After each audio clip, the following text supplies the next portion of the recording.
London, May 19, 1536. A cold grey sky hung over the Tower of London.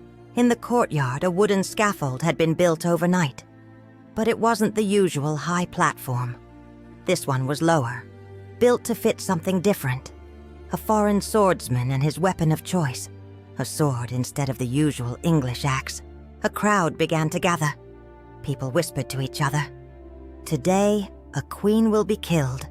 The first time in England's history. Anne Boleyn, the woman who helped cause England's split from the Catholic Church, would face her end that morning. She had been locked away in the tower for 17 days, waiting. Now, the day had come. Anne, 35 years old, woke up for the last time. Even after all that had happened, she still looked graceful. Her beauty had once caught the heart of England's most powerful man, King Henry VIII. A few of her faithful ladies-in-waiting helped her get dressed. Anne chose her clothes carefully. A dark grey cloak lined with fur, and a red bodice underneath. These colors were chosen so any blood would not be seen. It was a smart and dignified choice. I hear the executioner is very good. I have a little neck, she said while gently touching her throat. This comment, noted by people who were there, showed her courage and her ability to joke, even in the face of death. But how did Anne Boleyn get to this point? She was the daughter of Thomas Boleyn, a smart and ambitious diplomat, and Elizabeth Howard, a woman from a noble family. Anne had spent part of her youth in the French royal court, where she learned about culture, religion, language, and fashion. These experiences gave her the knowledge and charm that made her stand out when she returned to England around 1522. Anne didn't fit the beauty standards of her time. She had olive skin, dark eyes, and black hair. Very different from the pale blonde look people admired. But Anne had something even more powerful. She was clever, confident, and had a special presence. People noticed her. King Henry VIII, who was married to Catherine of Aragon, had grown frustrated. Catherine wasn't giving him the male heir he wanted. Then he noticed Anne. But Anne refused to become his mistress like her sister Mary had. "If you want me," she told him, "make me your queen." It was a big risk, but it worked. From 1526 to 1533, Henry chased her with full obsession. To marry Anne, he went to great lengths. He broke from the Pope and the Catholic Church, declared himself the head of a new Church of England, and changed the country's religion forever. In January 1533, Henry and Anne married in secret. She was already pregnant. In September, she gave birth, not to the hoped-for son, but to a daughter, the future Queen, Elizabeth I. Henry was deeply disappointed. Anne's reign as queen lasted only 3 years, but it made a big impact. She was smart, thoughtful, and supported religious change. She backed scholars, supported translating the Bible into English, and helped spread new ideas. Her supporters saw her as a leader of reform. Her enemies called her a troublemaker, and even a heretic. Anne's downfall began when she failed to give Henry a son.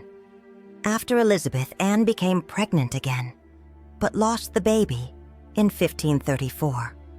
Another pregnancy in 1535 also ended in miscarriage. This time it had been a boy. For Henry, who was desperate for a male heir, this was the last straw as Henry's love for Anne faded. Her enemies moved in. Thomas Cromwell, the king's chief minister, took the lead. In April 1536, a plan to get rid of Anne was set in motion. Cromwell began an investigation into her personal life. On May 2nd, Anne was arrested and taken to the Tower of London. The charges were shocking. Adultery with 5 men, including her own brother George, plotting against the king's life, and treason. On May 15th, she was put on trial. It was unfair from the start. She had no lawyer and couldn't question the witnesses. Most of the judges hated her. Still, Anne spoke in her own defense with great wisdom and calm. One person there said she answered so well, it seemed like she wasn't a woman, but an angel. But it didn't matter. Her guilt was decided before the trial began. She was found guilty. The normal punishment for a woman found guilty of treason was to be burned alive. But Henry changed the sentence. Some say it was out of mercy. Others say he wanted to look better to foreign leaders. He ordered that Anne be beheaded instead, and that an expert swordsman be brought from France to do it quickly and cleanly. Back to May 19th, 1536. At 8 in the morning, Anne was told her execution was delayed until noon. It was cruel news. She had already prepared herself to die. She spent those extra hours in prayer. She took communion and prayed many times, saying, "Lord, have mercy on me." At one point, she swore before God that she had never betrayed the king. "For my salvation," she said, "I am free of the crimes I was charged with." At noon, drums began to sound. Anne said goodbye to her ladies. She gave them small gifts to remember her: a prayer book, a handkerchief, a piece of jewelry. "Remember me and how I end," she told them before being led to the scaffold. Around 1,000 people gathered, fewer than expected. There was an unusual calm in the crowd. Many people took off their hats in respect. Anne appeared, dressed in gray and red, walking with grace. She was allowed to speak before her death. Her final words were, "Good Christians, I come here to die according to the law, and therefore I will not speak against it. I am not here to blame anyone or speak of the things I was accused of. I pray God saves the king and gives him a long life, for never was there a gentler or more merciful prince, and to me, he was always a good and kind lord. Even at the end, Anne didn't claim she was innocent. She didn't attack her enemies. This was a smart move. By staying loyal in her last words, she protected the honor of the crown, and perhaps the future of her daughter Elizabeth.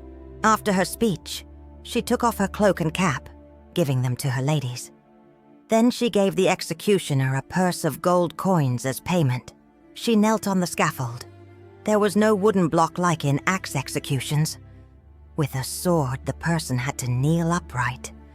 One of her ladies tied a blindfold over her eyes. Anne kept praying, "Jesus, receive my soul. O Lord God, have mercy on my soul." The swordsman trained in France used a trick to avoid fear. He said out loud, "Where is my sword?" even though he already had it ready. When Anne turned her head slightly toward the sound, he struck. The sword moved fast and clean, cutting through her neck in one blow. There was silence, then a soft murmur through the crowd. The executioner held up her head and shouted, "So perish the king's enemies." But no cheer followed, just silence and discomfort. Then came the loud sound of cannons. That was the sign sent to Henry at Whitehall Palace. The Queen was dead. He was free to marry again. The very next day, Henry got engaged to Jane Seymour. 10 days later, they were married. Anne's body was taken by her ladies. No coffin had been prepared. Guards found an old arrow chest. Her body, with the head placed beside it, was laid inside and carried to the chapel of St. Peter ad Vincula, inside the tower. There, under a stone floor, with no name or grave marker, she was buried quickly. Henry ordered that all paintings of Anne be destroyed, her symbols removed from royal buildings, and her name erased from records. This act of erasing memory was so complete that today we have no confirmed portrait of Anne Boleyn from her lifetime. But Henry failed in one thing: erasing her legacy. 23 years later, Anne's daughter Elizabeth became queen. She ruled for 45 years. Her time as queen is known as the Golden Age. She did more for England than her father ever had. The daughter Henry once saw as a failure became his greatest success. In 1876, the chapel was repaired. Some bones were found where Anne was believed to be buried. Among them was a small female skeleton with fine features. Experts believed it was likely Anne's. Her remains were then reburied with more care and respect. Today, the place where she died is marked by a clear glass stone on the grass at the Tower of London. Every year on the day of her death, people lay roses there. For many, Anne Boleyn stands as a symbol of injustice, of strength, and of how powerful women have often paid a terrible price. The final twist. Her greatest victory came through her daughter, Elizabeth I, who chose never to marry and who ruled with the wisdom she learned from her mother's fate. The Virgin Queen built her long reign on the ashes of Anne Boleyn's sacrifice. A sacrifice that began on a grey morning in May, when a queen walked with pride toward her death.